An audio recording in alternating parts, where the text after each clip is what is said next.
Istighfar. Istighfar lah. Kayak gangguan jin begini. Istighfar, istighfar. Istighfar.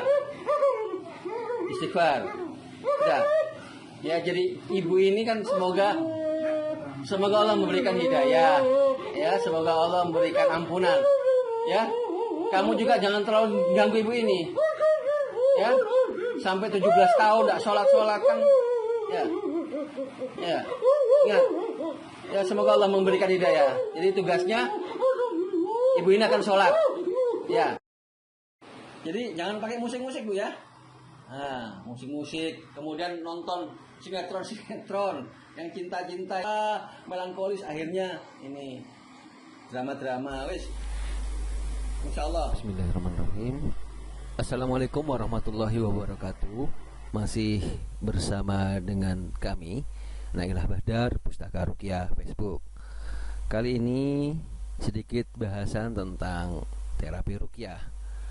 Berkenaan dengan terapi ruqyah, kita melihat dalam cuplikan video berikut ya, ada reaksi pasien yang begitu frontal sebelum yang bersangkutan melakukan atau dilakukan terapi ruqyah.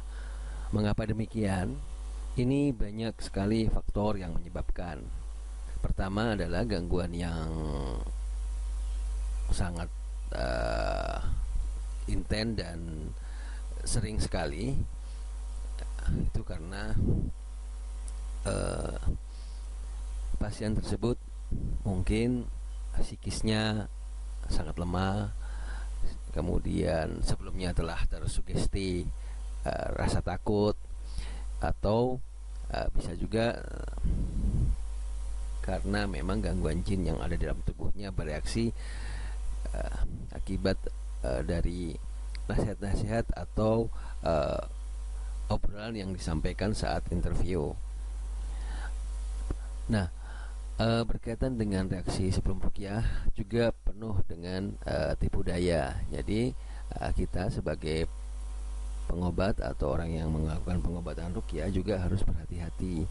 Boleh jadi rasa takut yang ada dalam diri pasien ini dimanfaatkan oleh jin yang ada untuk mengganggu konsentrasi paruqyah, untuk menasihati, untuk melakukan tazkiyatun nufus, untuk melakukan terapi ruqyah. Nah, yang paling penting adalah saat kita melakukan interview atau diagnosa, ada beberapa penghalang yang menghalangi kesembuhan dari pasien. Mengapa ia tidak sembuh sesuai apa yang kita semua harapkan? Yang pertama adalah orang yang sakit tersebut, pasien tersebut belum bertobat dari dosa-dosanya.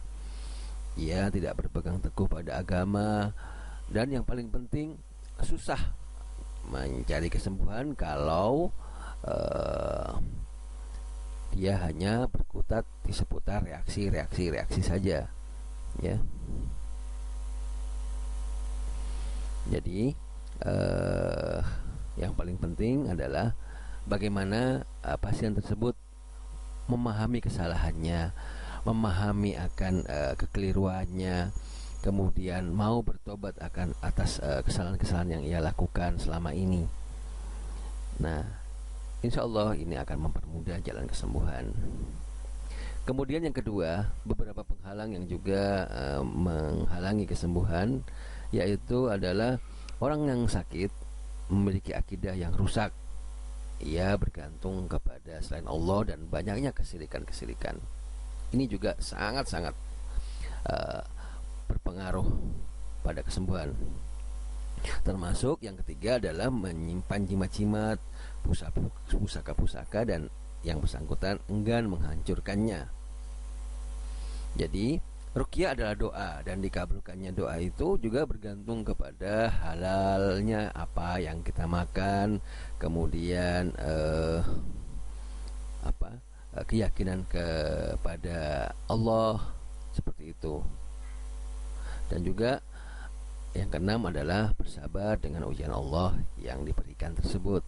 Ini yang faktor utama. Dalam kasus ini seorang ibu yang hampir 17 tahun tidak pernah sholat, sudah pernah tempo hari diruqyah setahun yang lalu dan kembali lagi mengeluhkan sakitnya itu adalah sakit kepala, lambung dan segala macam keruwetan hidupnya, tetapi ia masih tetap tidak mau sholat. Nah ini, kalau menurut saya yang penting ibu ini disuruh sholat dulu, dipahamkan dahulu, suruh dia tobat dari sholatnya.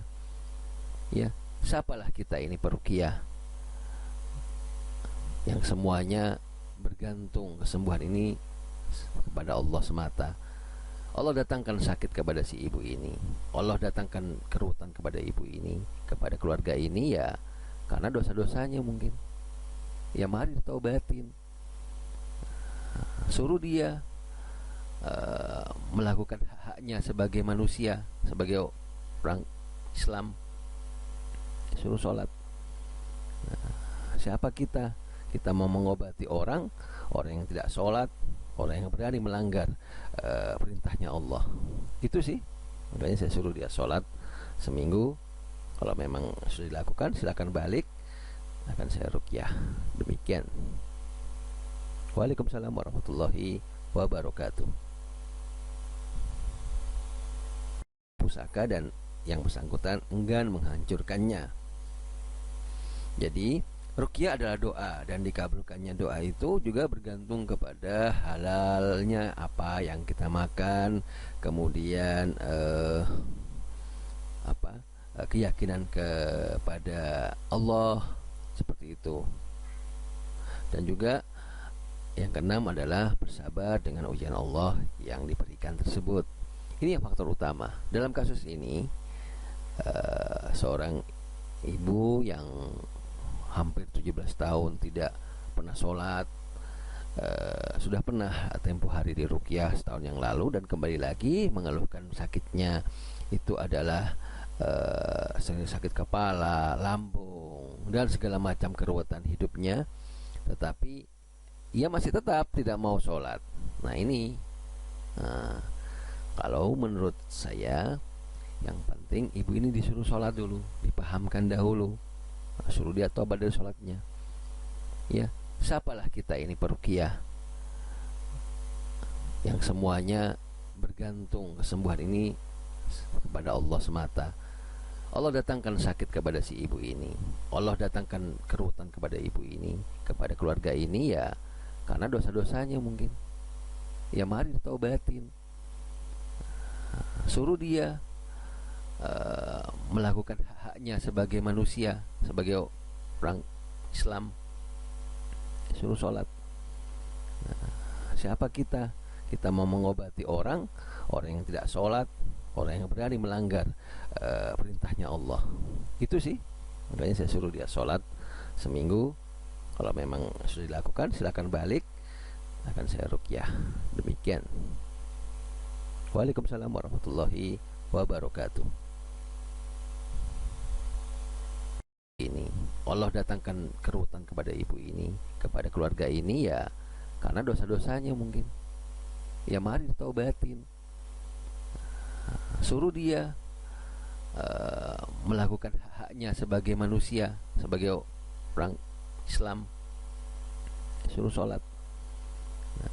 Siapa kita? Kita mau mengobati orang yang tidak sholat, orang yang berani melanggar perintahnya Allah. Itu sih, makanya saya suruh dia sholat seminggu. Kalau memang sudah dilakukan, silakan balik, akan saya ruqyah. Demikian. Waalaikumsalam warahmatullahi wabarakatuh. Itu sih, makanya saya suruh dia sholat seminggu. Kalau memang sudah dilakukan, silakan balik, akan saya ruqyah. Demikian. Waalaikumsalam.